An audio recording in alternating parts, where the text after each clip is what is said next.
All right, everybody, welcome to round 3 of the December Titanium Challenge. I'm Zack Hall, coming to you from TJ Collectibles, the basement, the Milford Museum, the Gamer's Den, whatever you want to call it. This basement has played host to many Magic tournaments, many Magic players, and many champions over the years. The likes of Huey Jensen, to Paul Rietzel, to Jeff Garza, and up until now, many more, of course. Today we have 2 lesser-known players for you. No world champions, no Pro Tour, no Grand Prix champions, no, none of that. We have 2 pretty cool decks. And 2 pretty cool players. We got Chris Tourloukis on your right, a friend of mine from my area up in Amherst, Massachusetts, Belchertown area. He's playing black, white, Eldrazi, Death and Taxes. So if you're not familiar with this deck, features the mana denial elements like Leonin Arbiter and Ghost Quarter, Dahlia, Guardian of Thraben, as well as some value cards like Eldrazi Displacer, Wasteland Strangler, Thought-Knot Seer, stuff like that. Does not play Reality Smasher. His opponent, on your left, a man I'm less familiar with but have seen around. His name's Sam White, and he is playing something wild. He's playing an Intangible Virtue Tokens deck. Now, normally this wouldn't be a big deal. You know, these pop up from time to time, token strategies, but Sam is playing 3 Polymorph and 1 Emrakul. So he has a 4-mana game changer, if he can get to that point. Through Thalia, through Thought-Knot Seer, through Eldrazi Displacer targeting Emrakul. That plan is not going to be super reliable against Chris, but it might catch him by surprise. Because who plays around the Spanish Inquisition? After all. Chris wins the roll. Concealed Courtyard, Aether Vial. Perfect start. Ideal start.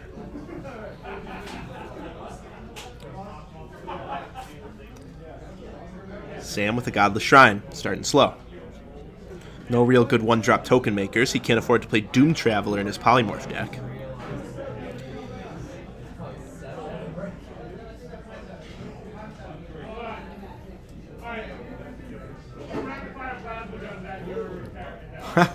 Look at this.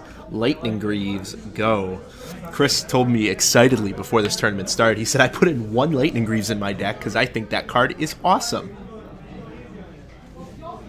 And here it is, turn 2. Not his ideal turn 2. He'd much rather have a Thalia, but hey, what are you going to do? Intangible Virtue gets the face it should from Chris.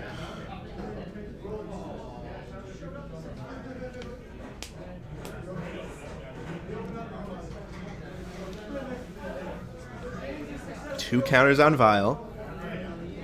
3 mana here. Displacer. Equip. Attack. So that's pretty good. An untargetable Displacer. Gets rid of the Displacer's vulnerability that it can't target itself. Now it and any creatures it comes across can get blunked.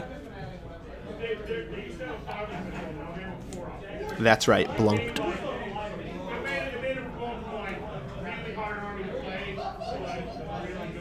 Swamp from Sam. Let's see what token maker he has. Could it be Lingering Souls? It is no. Wow. Timely Reinforcements.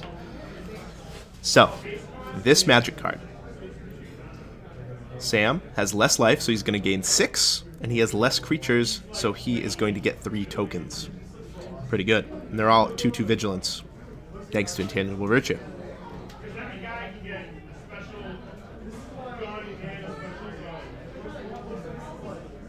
He says go.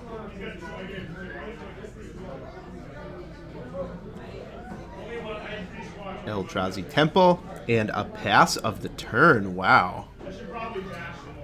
Chris not having much here.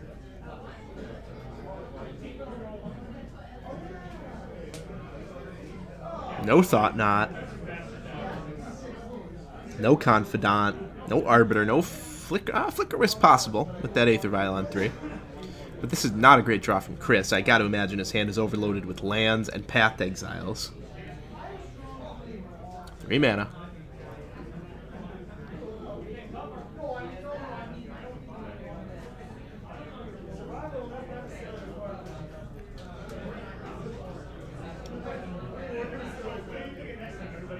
What's he got? Collective Brutality, okay. So he just wants to look at Chris's hand. This is an opportunity to look at Chris's hand, see what's going on.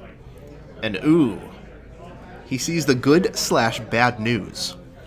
The bad news is that he doesn't get to snag something, but the good news in that just Chris has 6 land.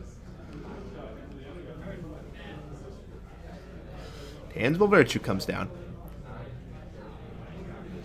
And this is pretty good for Chris. The fact that Sam is swinging opens up the line of Flicker, Wisp the Intangible, get to eat a token, blink a token. So, good combat for Chris. Chris only takes 2 and loses 2/3, makes Sam lose 2/3 of his army. So token down, end of turn, Intangible Virtue comes back.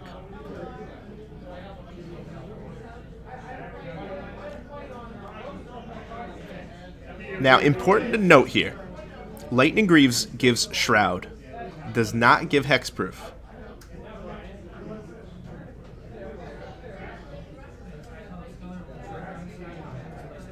Look at this synergy. Trigger on the stack, blink the Sculler. So this is going to exile a card permanently, and then exile a card temporarily. And he sees 2 removal spells and a 3rd card on the left there, not sure what it is.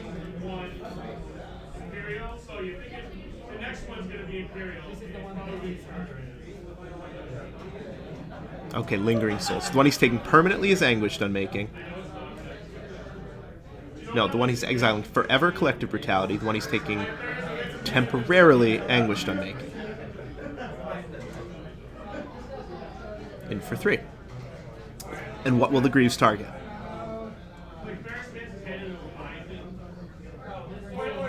It's actually a real question here. The Displacer is the one that enables everything, but the Flicker Wisp is the thing that provides a clock. He decides to keep it on the Displacer.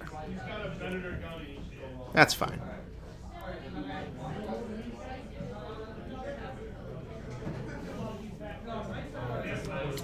Mana. Here to Souls. Sam is going to make Chris blink all of the tokens.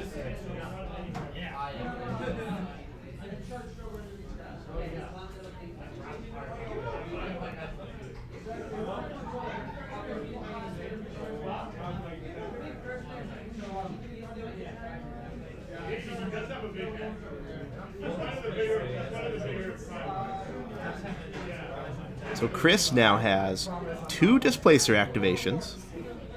You'll see his lands piled up for him right there. 1 mana left over. He is just going to be happy to blink, blink, blink, blink, blink, blink, blink. Eldrazi Displacer with a Lightning Greaves on it. A pretty hard counter to a token deck.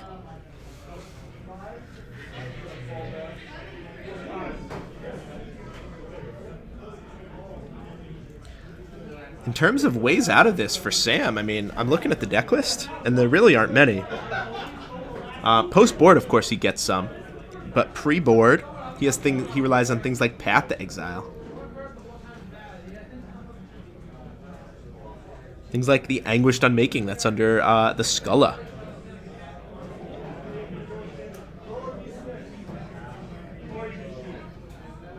Overwhelming it. Oh, okay. And here's a Path on Sculler. This is a good draw from Sam. This lets him get back the Anguished Unmaking. Now he has a way to take out the Lightning Greaves, open himself up to draw another kill spell for the Displacer. It's a long road to get there to kill Displacer, but he has it.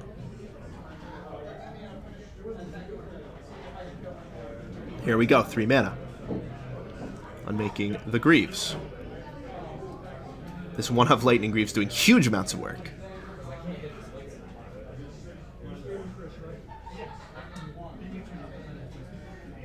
Oh, Displacer. Ouch.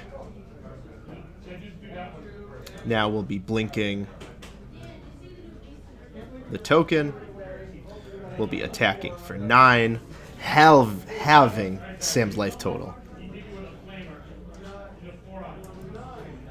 1 mana, Aether Vial. Chris says go. Scoop. Eldrazi Displacer is absurd against this token deck. 3 mana, destroy target creature. Yeah, that's alright.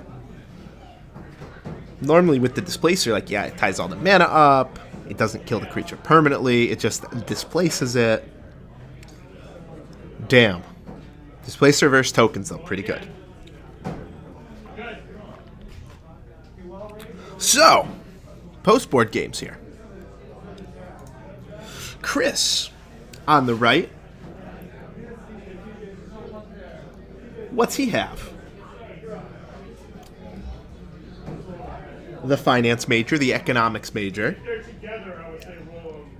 the programmer, man of many talents. What he got?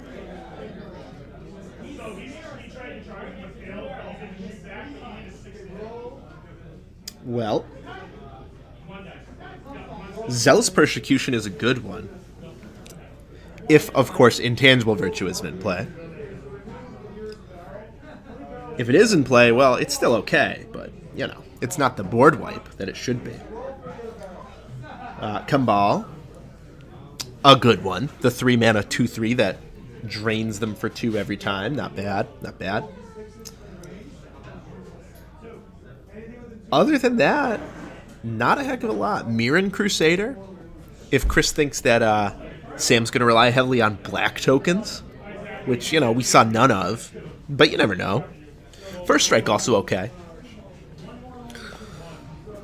I mean, we saw the fact that Displacer was a 3/3, saved Chris 6 damage there. The fact that Mirren Crusader is a 2/2 First Strike, same thing as a 3/3. Could also save him some damage. The 2/2 First Strike might be better than something like a Leonin Arbiter against Sam. Yeah, Arbiter Ghost Quarter is good. And we know, at least I know, that Sam does have a lot of fetches, right? He has 2 Marsh Flats, 3 Flooded Strands. I'm sure there's some polluted deltas. Yeah, 1 polluted. So he has 6 fetch lands. It's a lot of fetches. So Arbiter might be okay, but from Chris's perspective, Sam played 0 fetches that game. I wouldn't be so sure that it's a good card in the matchup. On the other side of the board, that's enough about Chris's sideboard. I mean, really, his sideboard's very low impact. Only Zealous Persecution is going to be a game changer. The rest are just tweaks, I think. The other side, Sam White, Supreme Verdict will catch Chris by surprise. No one expects that from like an aggro token deck, for them to board in a board wipe. No, you just don't play around that. You don't like hold back your displacers. If you're Chris, that's not what you do. You like flood the board, try and get board supremacy, and then swing for the win. He will not be playing around a board wipe, will Chris? So 2 Supreme Verdict absolutely coming in. The rest of Sam's sideboard, pretty much all one-ofs. So maybe he can find some good ones. Pithing Needle for the Displacer. Anguished Unmaking, maybe. Extra removal spell. Warship, I could see him bringing in Warship. That's kind of sexy. But other than that, oh boy. Oh boy. We got the game changer. 1x Elesh Norn Grand Cenobite.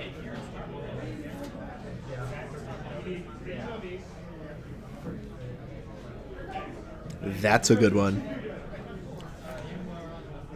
That is a blowout. That will just instantly win the game if it resolves. So he'll be boarding that one in for sure. So Sam morphs into a little bit more of a controlling shell. While Chris stays the same. Chris doesn't really change his deck up much.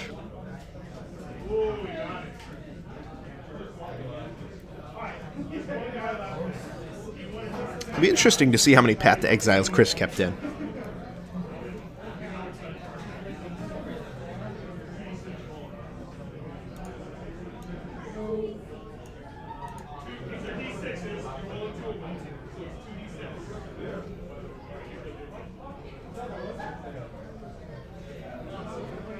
And we're off. Black-white versus black-white. Bitter Blossom. That's a Magic card.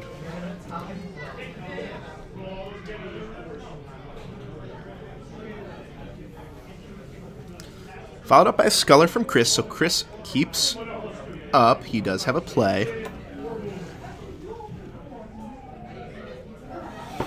Hard to tell what's in that hand of Sam's, though.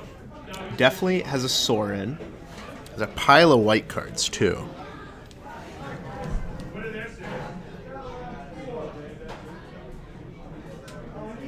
One of which is a Path.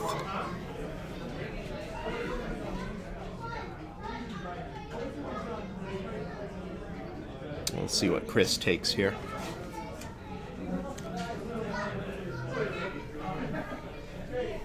Often it's just like tempting to slam the removal spell with the Sculler.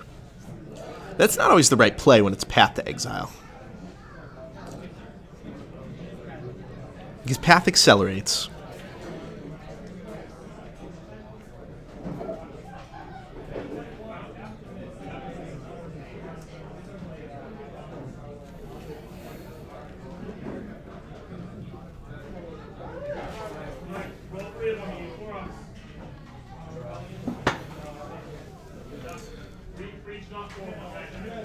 So Chris passes the turn.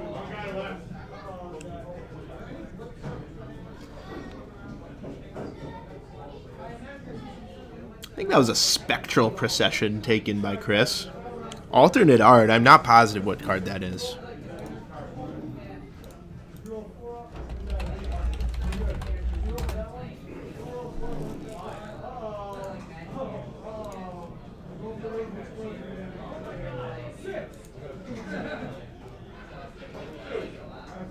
I know Spectral is printed in many sets. Many, like, box sets and such. That has to be something wonky, the multiplayer set or some such. So here we go. Bitter Blossom makes a token. Another Spectral makes 3 tokens. This is super scary if you're Chris. He has no good way to wipe these except 2 Zealous out of the sideboard.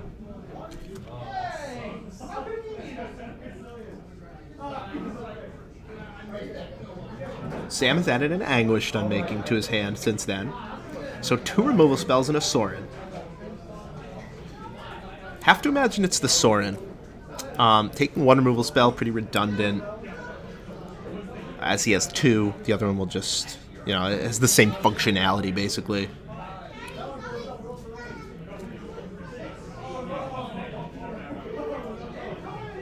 And Sorin Emblem, very scary. Your creatures permanently get 1/0. I mean, when you're clearly playing a token deck,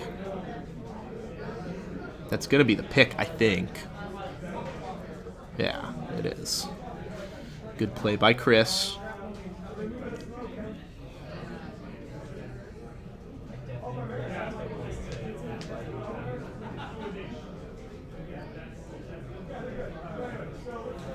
Sam gets to untap another Bitter Blossom token.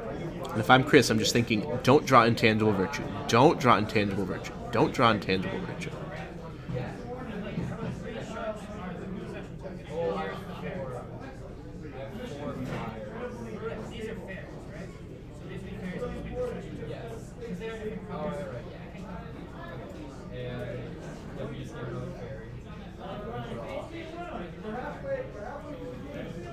Just a little conversation about how to represent the tokens. The black with the die on it, those are spirits. And the black on the left, those are fairies. So Chris takes some damage.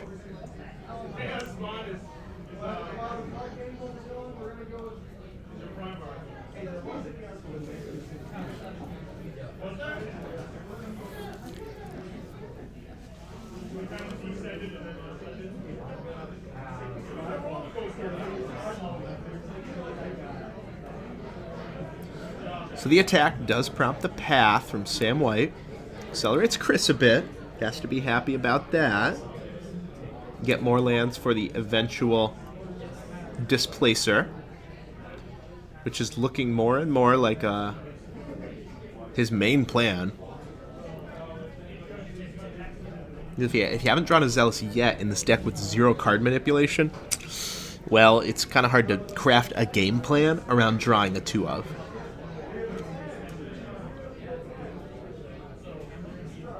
Oh, Kambal, that's a great draw.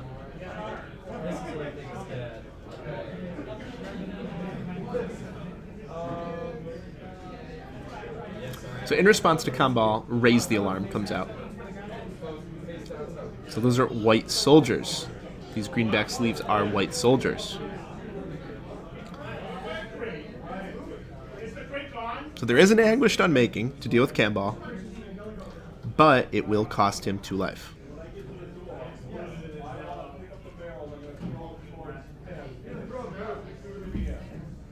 We'll see if Sam wants to get rid of that Kambal immediately, or if he's going to let it be a little bit.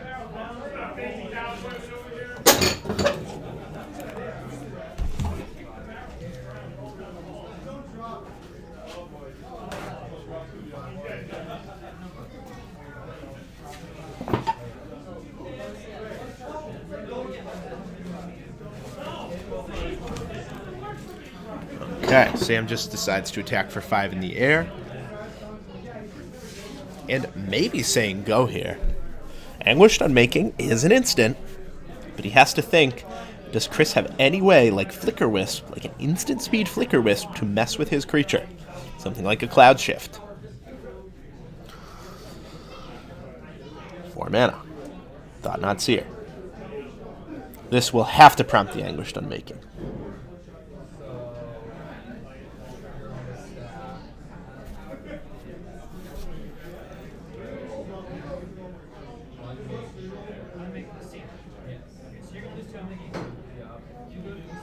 So Kambal triggers, drains for 2. So we will be resolving the Thought Knot. Leaves play first. Sam draws a card. Now the exile trigger happens.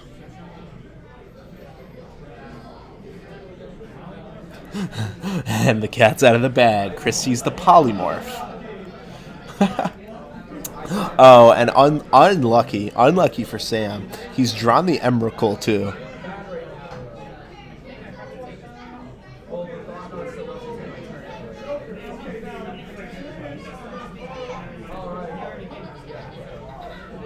So, leaving Sam with Emrakul, Chris has to be happy to see 2 very dead cards in Sam's hand. Has to take 1. He's going to take the Polymorph just in case.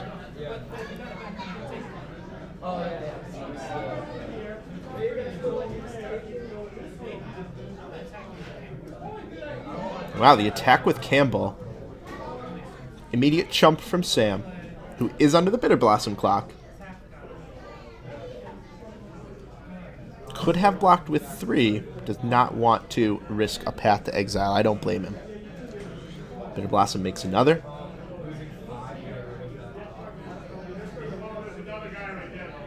Draws. Chris so badly needs a Zealous Persecution. But basically win the game on the spot.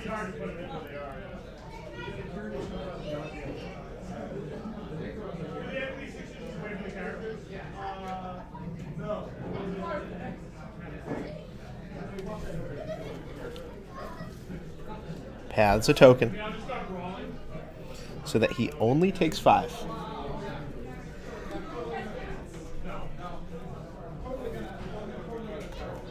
He will drop to 8 here. And with Sam only having 7 power in play, he will require 2 attacks to get the job done unless he can draw a token pumper. Like an intangible.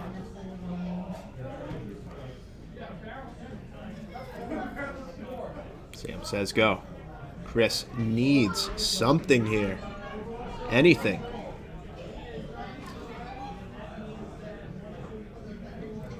Three mana. Displacer. That's great.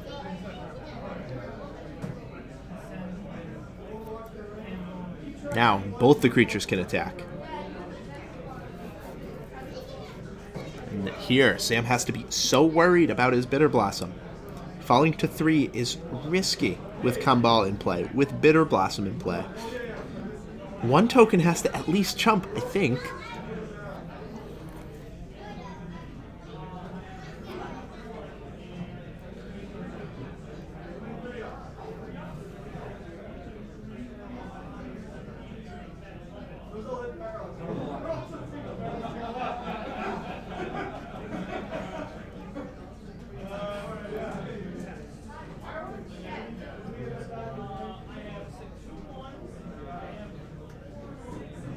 At 6 is Sam. Needs to draw a team pump. This has to be Virtue. Is it? Did he draw Virtue? Did he draw Virtue this turn? He did! Chris up to 10, though.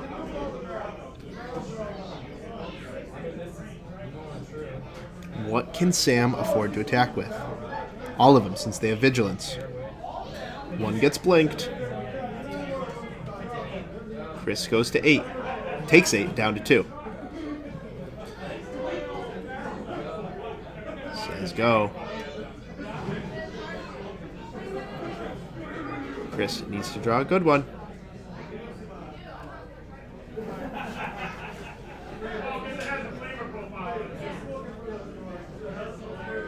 What can he pull?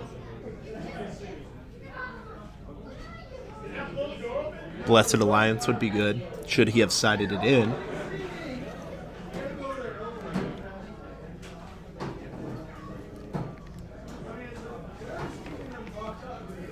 Colorless Source could be okay. If he sided it in.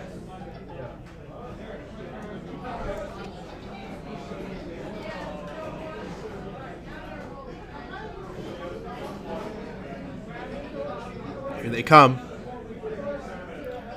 He could be slow rolling a colorless source, excuse me, for post-combat.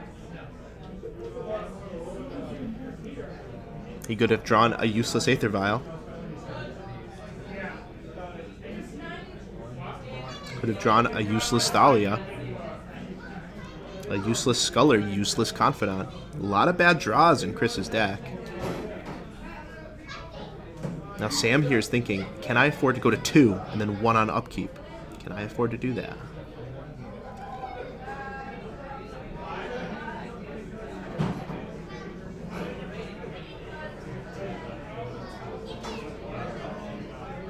Zealous Persecution would end it if this is how Sam chose to block. Does Chris have the Zealous? Or are we going to a game 3? 2 life to 2 life.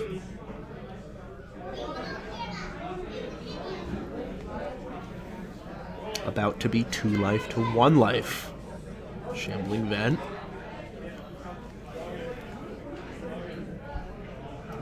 Thalia, useless. Bitter Blossom drops him to 1. He's gonna win at 1 life. Haha. Sam takes game 2. Was looking okay for Chris. That Kambal was super effective.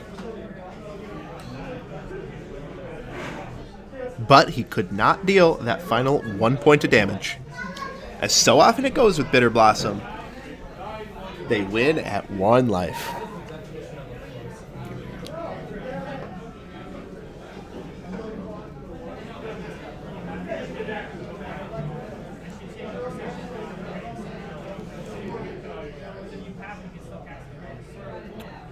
Chris talking it through with his opponent, seeing what he could have done. As long as he's not helping another match, that's okay. Recently, at Grand Prix, New Jersey, beginning of day 2, Chris was 7-2. Good record, still live for top 8. Does his first draft in round 1. Excuse me, in deck building. joking with another player. Good-natured. Not trying to help the other player. You know, not the guy's not even in his pod. He's just some player. And a judge sees Chris motioning to his opponent's cards, his own cards, talking about specifics, talking about cards in the format, issues Chris a match loss for outside assistance. Harsh ruling, but fair. I mean, you're on day 2 of a Grand Prix. Can't really be helping your opponent.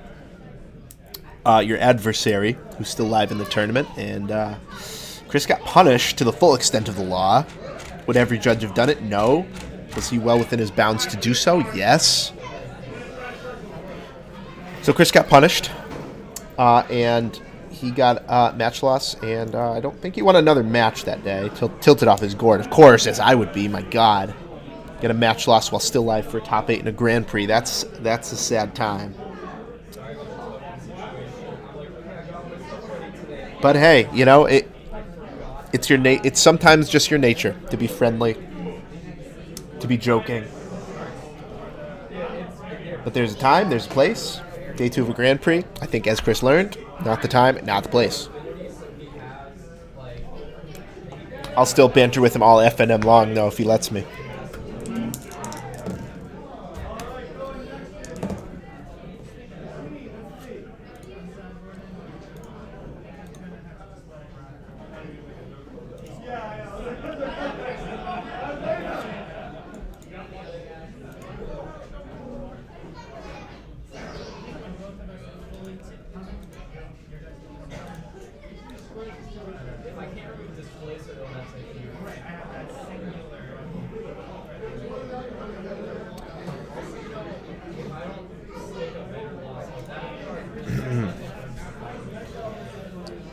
Here we go. Players maybe make minor tweaks to their deck.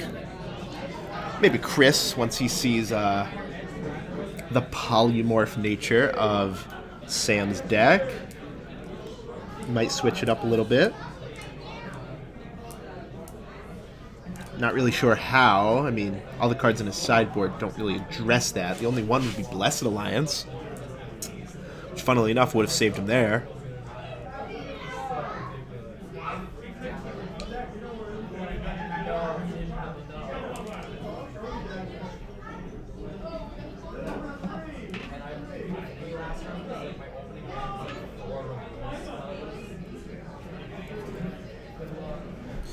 But I don't think he'll side that in.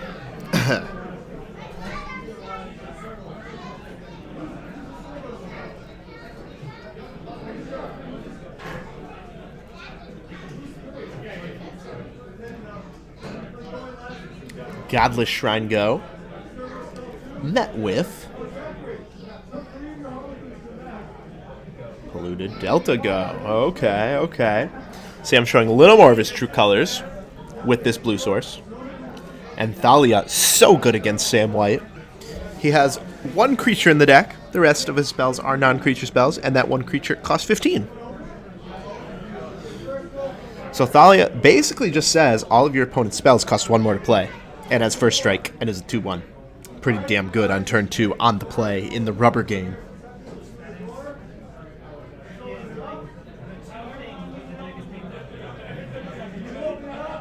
But Sam still has the ace up his sleeve in the 2 of Supreme Verdict. We just saw one while Chris was shuffling there. So possible that he has the other one in his hand, and that, I'm sure, will truly blow Chris out. I mean, if you're Chris, you just can't play around that. Even if you know about it, it's hard to play around it.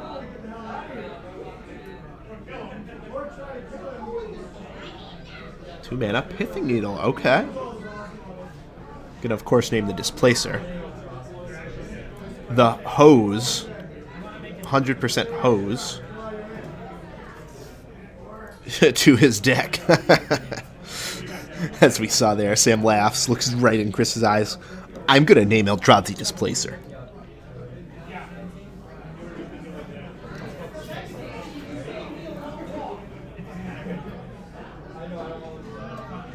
Oh man, look at this draw. Turn 2 Talia, turn 3 Thought-Knot Seer. Ouch. Versus a very land-heavy hand. Land, land, land, land. Intangible virtue. Ugly, ugly, ugly hand from Sam White. Now, he does have Vault of the Archangels. He does have Windswept Heath, so his lands have some utility.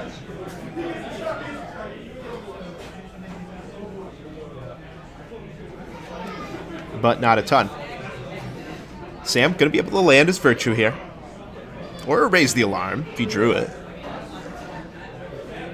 Bitter Blossom, too. 3 mana. Just that intangible. Gets it down, but he is under immense pressure here. All his spells cost 1 more. That's the face of a man who just drew an Eldrazi Displacer. But hey, you tap 2 lands, you make a 3/3. That's okay. Watch Wolf has been pretty good for a long time, so don't be too sad, Chris. You have 6 power versus your opponent's 11 life. 2 mana, 4 mana, Mirren Crusader. Wow. Frightening. So 10 attack power versus 11 life here. Sam teeters on the knife's edge. He needs to find a Supreme Verdict. So bad. Now he has 10 life versus 10 attack power. So this better be a good spell.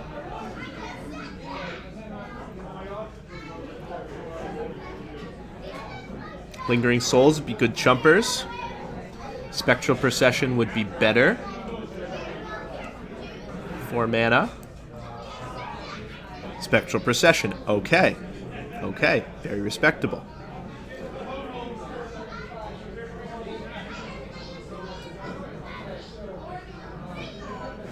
Flyer, flyer, flyer. That will at least chump the 2 4-power creatures. Could even threaten to kill a Mirren Crusader with the double block. Chris, undeterred, goes all in anyway. Sam can kill any 1 creature if he wants to.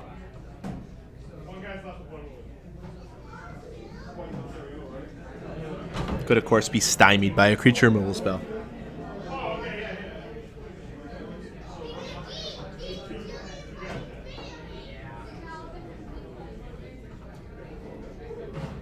Look at this, 3 mana. Ooh. Ooh. The Zealous. He says, take 3 and your board dies.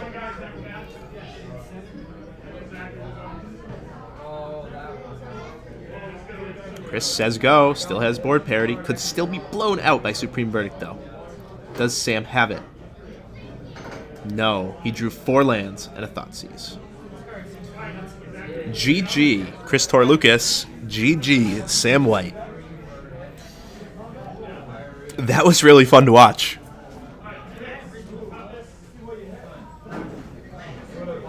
This Polymorph tokens deck is wild. And please forgive me if I'm rooting for this Polymorph token deck to make top 8. To come back from this 2-1 start. Because this is cool. Anyone who can sideboard Elesh Norn with a straight face, like with the plan of hard casting it, is has a fan for life. Damn. Very cool deck. Very cool deck. Sam took Lingering Souls, Intangible Virtue, and ran with it. Chris, well on his way. He's 3-0. Thanks for watching, everybody. And these players, by the way, in case you made it this far and don't know what's going on, these players playing for one of 2 invitations to the Titanium Finals. A 32-person tournament that'll take place in February 18th. Some last chance qualifiers happening the days and weeks before that. Look for announcements on our Facebook page and on MTG Titanium. For that, check that out. Thanks for watching, and let this playlist roll right into round 4, would ya? And let me know what you think, too. Leave a comment on the Facebook page. Hit me up on Twitter or Facebook myself, CC Hall, Zack Hall. Comment in the YouTubes. I'm going to see them all. You can see any comment you leave anywhere. let me know. Thanks, guys. See you soon.